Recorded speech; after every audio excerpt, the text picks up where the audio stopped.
BA प्रथम वर्ष के विद्यार्थियों, क्लास में आपका स्वागत है। आज हम नीति शतकम के 40वें श्लोक से अध्ययन प्रारंभ कर रहे हैं और अपनी अभी अर्थ पद्धति चल रही है। तो हम पढ़ते हैं। परीक्षीणे कश्चित् स्पृहति यवानां प्रसृतये स पश्चात् संपूर्ण कलयति धरित्रीं तृणसमाम् अतश्च अनेकान्त्याद् गुरुलघुतयार्थेषु धनिनामवस्था वस्तुनि प्रथयति च संकोचयति च। देखिए, इस श्लोक में महाकवि भर्तृहरि बताते हैं कि समय के अनुसार कैसे वस्तुओं का मूल्य घटता बढ़ता रहता है। तो देखिए, कवि यहाँ कह रहे हैं परिक्षीणे कश्चित्, कश्चित् यानी कि कोई, परीक्षीणे निर्धन, परीक्षीणे निर्धन कि कोई निर्धन, स्पृहति यवानाम प्रसृतये, यवानाम यानी कि जौ, प्रसृतये की मुट्ठी मतलब जौ की मुट्ठी के लिए, प्रसृतये जौ की मुट्ठी के लिए, स्पृहति इच्छा करता है या लालायित रहता है। कोई निर्धन तो जौ की मुट्ठी के लिए लालायित रहता है। यानी कश्चित कोई, परीक्षीणे निर्धन व्यक्ति, यवानाम जौ की, प्रसृतये मुट्ठी के लिए, स्पृहति लालायित रहता है। से वह पश्चात बाद में, वह बाद में अर्थात धनी होने पर, वह संपूर्ण यानी कि धनी होने पर, से माने वह पश्चात बाद में संपूर्ण धनी होने पर धरित्रीम संसार को, धरित्रीम संसार को तृणसमाम तिनके के समान कलयति गिनता है। कि संपूर्ण संसार को तृण समान कलयति तिनके के समान गिनता है। अतः इसलिए च अर्थेषु, अर्थेषु यानी कि पदार्थों में, इसलिए अर्थेषु यानी कि पदार्थों में, अनेकांत्याद स्थिरता न होने से, अनेकांत्याद यानी अनेकतावाद होने से या स्थिरता न होने से, गुरु लघुतया भारी व हल्का होने से, यानी पदार्थों के भारी व हल्का होने से, धनिनाम अवस्था धनियों की अवस्था, वस्तुओं को प्रथयति बढ़ाती हैं, च संकोचयति और संकुचित करती रहती है। देखिए, कवि का कहने का तात्पर्य यह है कि इस संसार में वस्तु का कोई मूल्य नहीं होता। व्यक्ति की अवस्था तथा उसकी दृष्टि ही वस्तु को महत्वपूर्ण अथवा तुच्छ बना देती है। कवि कहता है कि कोई निर्धन व्यक्ति है तो मैं मुट्ठी भर जौ के लिए ही, यानी उसको जौ ही मिल जाए, इसके लिए वो लालायित रहता है। वह चाहता है कि काश कोई मुझे थोड़ी सी जौ दे दे जिससे मैं अपनी भूख शांत कर सकूं। तब ये थोड़े से जो उसके लिए बहुत महत्वपूर्ण है। लेकिन जब वह संपूर्ण होकर धनवान बन जाता है तो वह संपूर्ण पृथ्वी को भी तिनके के समान तुच्छ समझने लगता है। इस प्रकार पदार्थों में स्थिरता नहीं होती। पदार्थों में अनियत रूप से छोटा बड़ापन होता रहता है, जिससे मानव की आवश्यकता पूर्ति होती है और वही वस्तु उसके लिए महत्वपूर्ण हो जाती है। अन्य सभी वस्तु उसके लिए महत्वहीन है। इसलिए कह सकते हैं कि व्यक्ति की दरिद्रावस्था अथवा धनवान अवस्था ही किसी भी पदार्थ के मूल्य को घटाती या बढ़ाती है। वास्तव में वस्तु न महत्वपूर्ण होती है न महत्वहीन होती है। यानी कि पदार्थों का मूल्य समय एवं परिस्थितियों के अनुसार बदलता रहता है। यानी धन के प्रति व्यक्ति का दृष्टिकोण बदलता रहता है। तो दोबारा सुन लीजिए, आपको समझ में आ गया होगा। सुन लीजिए। परीक्षीणे कश्चित्, कश्चित् यानी कोई, परीक्षीणे निर्धन व्यक्ति, यवानां प्रसृतये जौ की मुट्ठी के लिए स्पृहति लालायित रहता है। से पश्चात संपूर्ण, और वह बाद में धनी व धनवान होकर के धरती को तृण समान तिनके के समान कलयति गिनता है। अतः इसलिए अर्थेषु पदार्थों में अनेकांत्याद अनेकता होने से, यानी कि स्थिरता न होने से, गुरु लघुतया भारी व हल्का होने से, धनिनाम अवस्था धनवानों की भी अवस्था, वस्तुओं के प्रति प्रथयति च वस्तुओं को बढ़ाती है और संकुचयति च और संकुचित करती रहती है।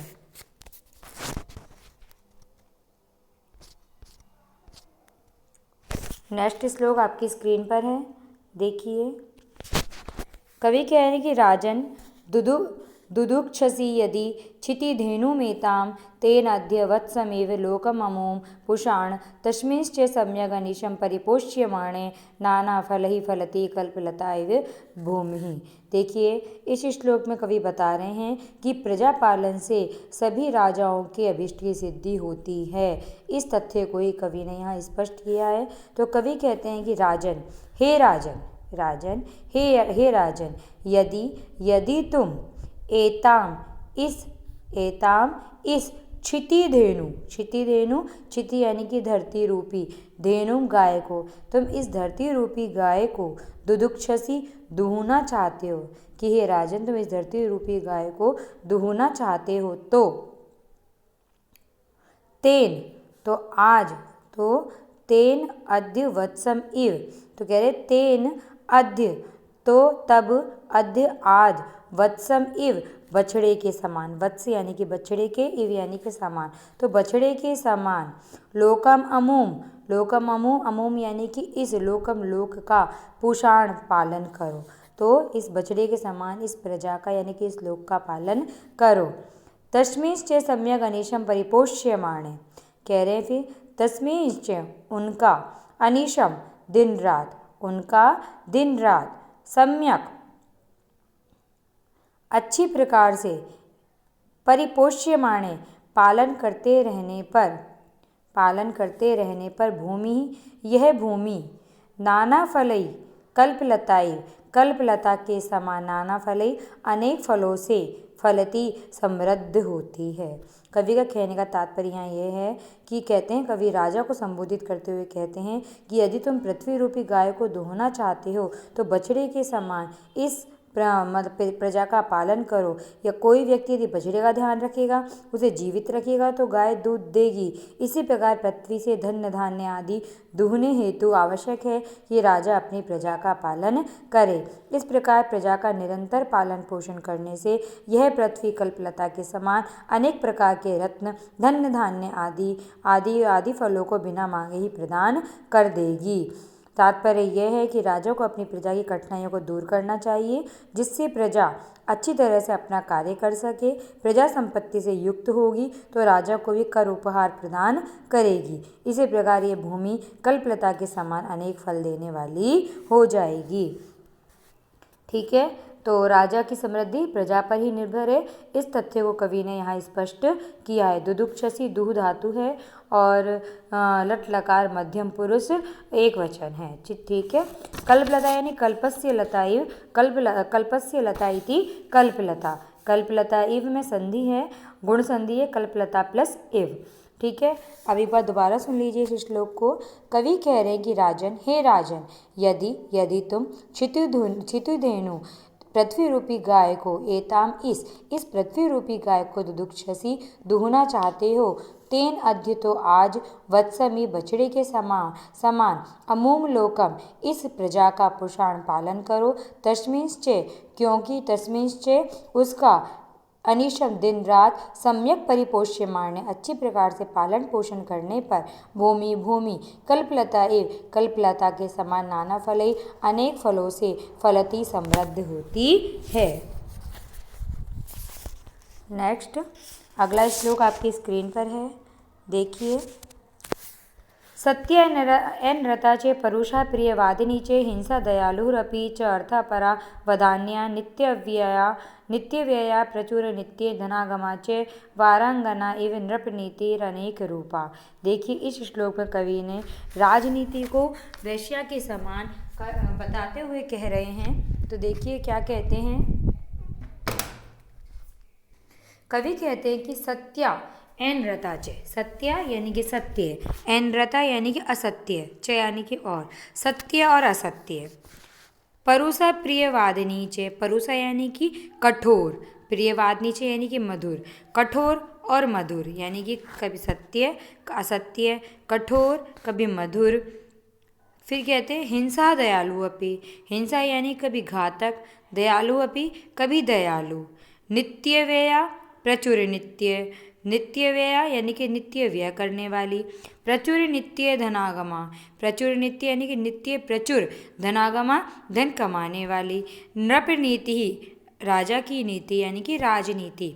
वरांगना इव वैश्या के समान, वरांगना इव वैश्या के समान अनेक रूपा, अनेक रूपों वाली होती है। देखिए कवि का कहने का तात्पर्य यहाँ पर यह है कि राजनीति जो राजनीति है वो वैश्या के समान अनेक रूपों वाली होती है। कवि कहते हैं कि वैश्या कभी सत्य भाषण कर सच्चाई का आचरण करती है, तो कभी झूठ बोलते हुए नीचता का व्यवहार करती है। कभी वैश्या कठोर व्यवहार करते हुए घातक हो जाती है, तो कभी प्रिय वार्तालाप करती हुई सहृदयता का परिचय देती है। कभी हिंसा का आश्रय लेती है, तो कभी दयालुता का परिचय भी देती है। कभी उसकी दृष्टि धन पर लगी रहती है, तो कभी वो दान परोपकार समाज सेवा में भी खर्च करती रहती है। कभी वह ऐश्वर्य की प्राप्ति के लिए अनेक प्रकार से धन खर्च करती है, तो कभी अनेक मार्गों से धन अर्जित भी करती है। इस प्रकार राजनीति भी अनेक रूपों वाली होती है, क्योंकि राजनीति तथा राजनेता भी अपने स्वार्थ को सिद्ध करने के लिए कभी सत्य बोलते हैं, कभी मिथ्या बोलते हैं। कभी राजनेता कठोरता का व्यवहार करता है, तो कभी मधुर भाषण बोलता है। इसी प्रकार उदारता सदाशयता का परिचय देता है, तो कभी राजनीतिज्ञ लोगों में परस्पर वैमनस्य फैलाकर हिंसक बन जाता है। कभी वो दया का सागर बन जाता है, परोपकार करता है, तो कभी धन का लोभ भी करता है, तो कभी दान भी देता है। इस प्रकार राजनीति कभी नित्य खर्च कराने वाली होती है, तो कभी नित्य प्रचुर धनार्जन कराने वाली भी होती है। इस प्रकार राजनीति वरांगना के समान होती है, यानी कि राजनीति सदा एक समान नहीं रहती। राजनीति को विविध रूपों वाली यहाँ कवि ने बताया है। तो एक बार आप दोबारा सुन लीजिए इस श्लोक का। सत्य एंड्रता च, कभी सत्य तो कभी असत्य। परुषा प्रिय वादनी च, कभी कठोर और तथा कभी मधुर। हिंसा दयालुरपि, कभी हिंसक तथा कभी दयालु। अर्थापरा वदान्या, कभी धनलोलुप तो वदान्या कभी उदार। नित्य व्यया, कभी नित्य खर्च करने वाली। प्रचुर नित्य धनागमा, और कभी नित्य प्रचुर धन का अर्जन करने वाली। नृप नीति, राजा की नीति अनेक रूपा। वारांगना यानी वैश्या के समान अनेक रूपा, अनेक रूपों वाली होती है। नेक्स्ट श्लोक आपकी स्क्रीन पर है, देखिए। कवि कह रहे हैं आज्ञा कीर्ति पालनम ब्राह्मणानां दानं भोगो मित्र संरक्षणं च येषामेते षड्गुणा न प्रवृत्ताः को अर्थस्तेषां पार्थिवोपाश्रय। देखिए इस श्लोक में कवि का कथन है कि 6 गुणों से संपन्न राजा का ही आश्रय लेना चाहिए। वो 6 गुण कौन कौन से इसमें बताया है। आज्ञा, कीर्ति यानी कि यश, पालनम ब्राह्मणानाम ब्राह्मणों का पालन, दानम भोगो दान, भोगो भोग, मित्र संरक्षणम च, और एक मिनट बेटा, हाँ, मित्र संरक्षणम च, और मित्रों का संरक्षण करना। ठीक है। येषाम एते सर्वगुणा, येषाम जिन राजाओं में, एते ये सर्वगुणा 6 गुण न प्रवतः नहीं होते, तेषाम उनके, उन पार्थिवों उन राजा के आश्रय से को अर्थ है क्या लाभ है या क्या प्रयोजन है। तो कवि का कहने का तात्पर्य है कि राजाओं में 6 गुण होने चाहिए। आज्ञा, यश, ब्राह्मणों का पालन करना, दान, भोग और मित्रों की रक्षा।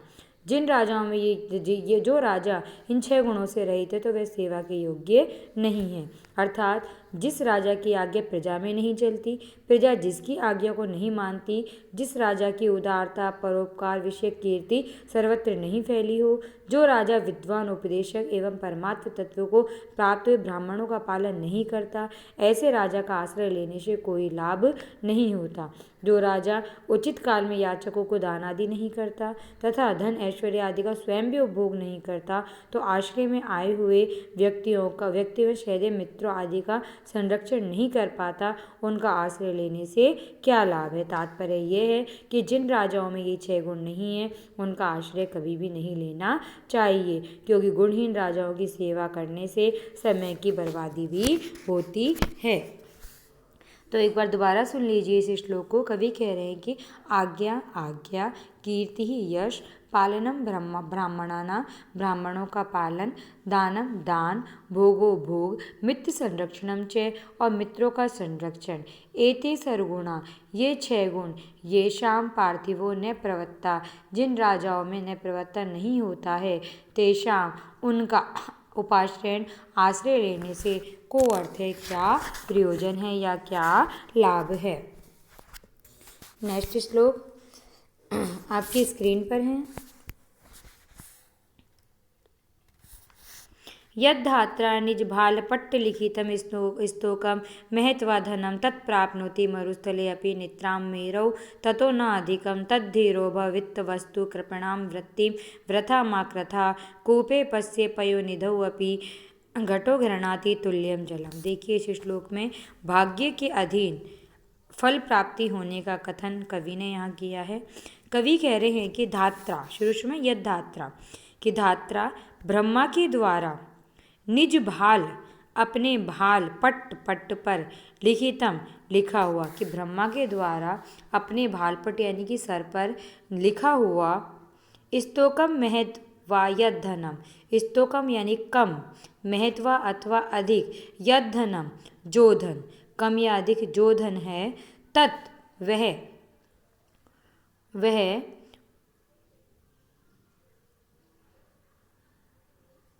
वह धन मरुस्थले अपि, मरुस्थल में भी, नित्राम निश्चय ही, प्राप्नोति प्राप्त होता है, कि वह धन मनुष्यों को मरुस्थल में भी निश्चय ही प्राप्त होता है।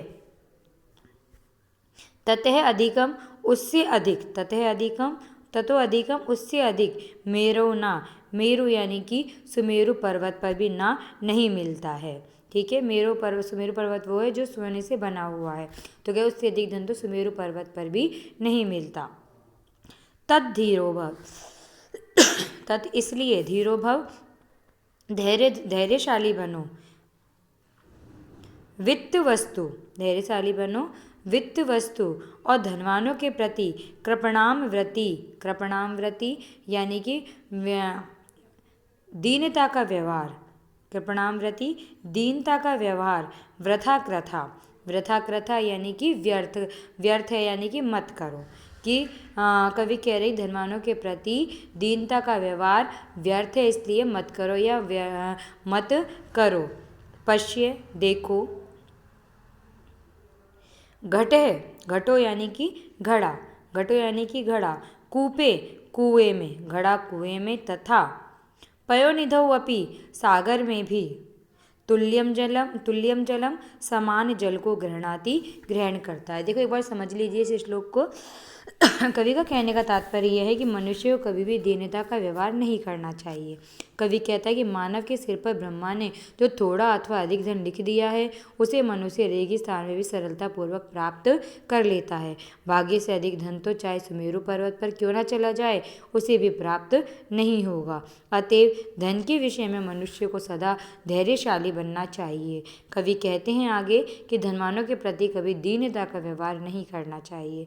कवि घट का उदाहरण देते हुए कहता है कि जरा घड़े को देखो, पानी लेने हेतु घड़े को कुएं में डाला जाए अथवा अगाध जलराशि समुद्र में डाली जाए, वह सदा अपनी क्षमता के अनुसार जितना जल ले पाएगा उतना ही लेगा। इसी प्रकार जितना भाग्य में धन लिखा होगा उतना ही मनुष्य को प्राप्त होगा। अतः मनुष्य को धैर्यशाली बनना चाहिए। तो यहाँ कवि ने स्वाभिमानी और धैर्यवान बनने की प्रेरणा दी है। तो अब एक बार दोबारा सुन लीजिए। कवि कह रहे हैं कि धात्रा, विधाता ने निज भाल पट्ट लिखितम, अपने सर पर लिखा, अपने सर पर ब्रह्मा के द्वारा अपने सर पर लिखा हुआ स्तोकम महत्वाधनम, कम या थोड़ा धन, यद जो लिख दिया है, तत् उसको मनुष्य मरुस्थले अपि मरुस्थल में भी नितराम प्राप्नोति अवश्य ही प्राप्त करता है। तत्व अधिकम, उससे अधिक मेरौ ने सुमेरु पर्वत पर भी नहीं प्राप्त करता। तद इसलिए धीरो भव, धैर्यशाली बनो, वित्त वस्तु धनवानों के प्रति कृपणाम व्रति, दीनता की व्रति, वृथा मा कृथा व्यर्थ है इसलिए मत करो। पश्य देखो, घटो घड़ा कूपे कुएं में पयो निधौ अपि, और सागर में भी तुल्यम जलम समान जल को ग्रहण करता है। यानी कि घड़ा अपनी क्षमता के अनुसार ही ग्रहण करता है, इसलिए मनुष्य के भाग्य में जितना धन है उतना ही धन उसको मिलता है। आज के लिए इतना ही। नेक्स्ट कल अगले वीडियो में हम पढ़ेंगे।